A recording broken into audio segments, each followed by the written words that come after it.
Let's think about, let's go a little deeper in that then. So is one of the reasons that we're not as uh, dialed into upcycling the fact that we have the wealth to be wasteful? I think that's a big part of it. And I think a lot of it actually has to do with the education process. And so one of our first partnerships, right, would was built on this idea of charity versus business, which is to say that a business is selling you something, a service or a product. And a charity is investing, reinvesting proceeds and back into the community for public purposes, usually.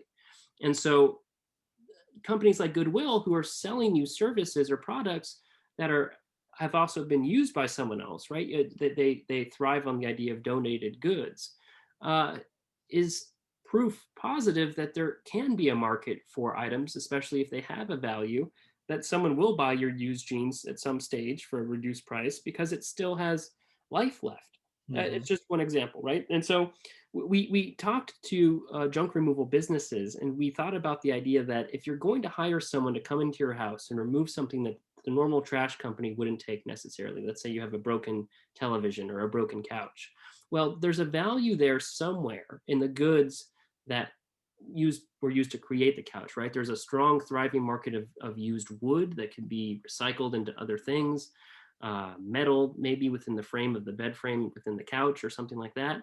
And so even if the couch itself isn't resellable, there should be a value that a customer would receive just by getting a donatable receipt or a tax deduction receipt for that donation from using the services of a junk removal business. And so Hmm. instead of just looking at it as just a simple business transaction that you're hiring someone to remove something that's broken from your home, that would play into more the idea that because we can afford to do those things is the way that we do them.